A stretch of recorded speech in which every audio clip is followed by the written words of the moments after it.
District Kargil के बहुत सारे कैंडिडेट्स ने 17 नवंबर को एक भर्ती में पार्टिसिपेट किया था, जिनमें से 6000 कैंडिडेट्स में से जिन 120 लगभग कैंडिडेट्स को सिलेक्ट किया गया था। तो उनमें से कुछ बंदों को 2 तारीख को कॉल लेटर आया था कि भाई आप पेपर के लिए आ जाइए। तो कुछ बंदों को नहीं आया सर, जो प्रॉपर फिट थे ग्राउंड में। तो हमने रीज़न पूछा सर कि हमें कॉल क्यों नहीं आया, तो हमें रीज़न बता रहे हैं कि आप लोग आगे जाने के बाद रिजेक्ट हो गए हो। तो वो लोग हमें कारण नहीं बता रहे हैं सर कि हम रिजेक्ट कैसे हो गए हैं। हालांकि हम ऑन ग्राउंड में सारे प्रॉपर बंदे फिट थे, हाइट के हिसाब से, चेस्ट के हिसाब से, रनिंग के हिसाब से प्रॉपर फिट थे। और हमारा एक प्रैक्टिकली वर्क लिया गया था और उसमें भी सारे बंदे फिट थे। तो इसलिए अभी हमें कॉल लेटर नहीं आया। तो बहुत सारे बंदे बहुत दिनों से परेशान हैं सर। हम हर जगह हम अपनी अपील लेके गए, तो किसी ने हमें कोई रीज़न नहीं बताया कि इस बात का। और हम इंडियन आर्मी के यहाँ लेफ्टिनेंट कर्नल साहब के पास भी गए थे, तो उन्होंने भी हमें इस बात का कारण नहीं बताया।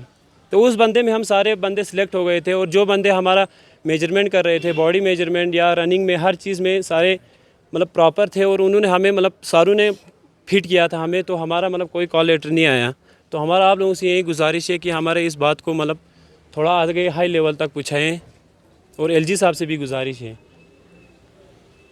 जैन सर, अच्छा सर, यही मुद्दा हमारा वही सेम है सर, सेम टॉपिक है।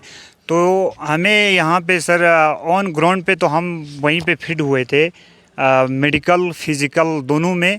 तो हमारा जो है उनके उसके बाद हमें बोला सर कि आपका डॉक्यूमेंट्स यहाँ से, हमारा डॉक्यूमेंट्स सारे डॉक्यूमेंट्स उन्होंने हैंड ओवर कर लिया सर। और हमें बोला रिटर्न के लिए तैयारी करें। और हम में से ऐसे बंदे सर, हम बहुत सारे मिडिल क्लास के घर से ताल्लुक़ रखने वाले बंदे हैं। तो हमें यहाँ पे 1.5 महीना सर हमने कोचिंग का यहाँ पे डेरा खोल के रूम लेके हमने यहाँ पे कोचिंग में हिस्सा लेके कोचिंग पढ़ा सर। तो यहाँ पे हमें जो है इसका ये हक मिलना चाहिए सर, क्योंकि हमारे साथ नाइंसाफ़ी हुए सर। हम ऑन ग्राउंड पे फिट होके हमें रिटर्न के लिए मौका नहीं दिया गया सर। बाकी यही हमारा गुजारिश है सर एलजी साहब से और हाई कमांड जो हमारे आर्मी अफसर है सर उनसे, और हमारा यूटी एडमिनिस्ट्रेशन से भी हमारा गुजारिश है सर, ये हक हमें मिलना चाहिए सर ऑन ग्राउंड पे। Thank you sir. अभी तक आप इस इशू को लेके किस किस के पास गए और किस तरह के आउटपुट देखे? हम इस इशू को लेके बहुत सारों के पास गए सर। हम यहाँ पे अपने एमपी साहब के पास भी गए सर, और हमारे सीसी साहब के पास भी गए सर, और बाकी काउंसलरों के पास भी गए सर, और हमारे ब्रिगेड साहब जो 121 इन्फेंट्री के ब्रिगेड साहब है सर, उनसे भी मिलने के लिए गए सर। पर हमें वहाँ पे उन्होंने अलाउ नहीं किया सर, वहाँ से गेट से हमें छोड़ा नहीं। तो हमने उनके थ्रू एक एप्लीकेशन उनको हैंड ओवर किया सर।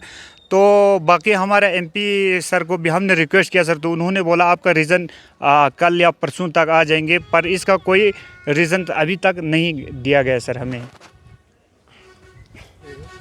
और हम लोग हमें एलजी साहब ने कहा था कि आप लोग ऊपर जाके एक लेफ्टिनेंट कर्नल से बात करना, वो आपको इस बात की वो आपको इस बात का वजह बताएंगे। तो हम उनके पास गए, तो उन्होंने कहा कि भाई तुम लोग ज़्यादातर बंदे रिजेक्ट हो गए हो, कोई हाइट में हुआ है, कोई चेस्ट में हुआ है। तो इंडियन आर्मी में कोई भी रैली जब भी होती है सर, कि पूरा रैली ऑन ग्राउंड में ही होती है। फिजिकल, मेडिकल, सर्जिकल सब ऑन ग्राउंड पे होता है। तो वहाँ जितने भी लगभग 33 कैंडिडेट्स को उनमें कॉल लेटर नहीं आया, और सारे बंदे प्रॉपर फिट थे।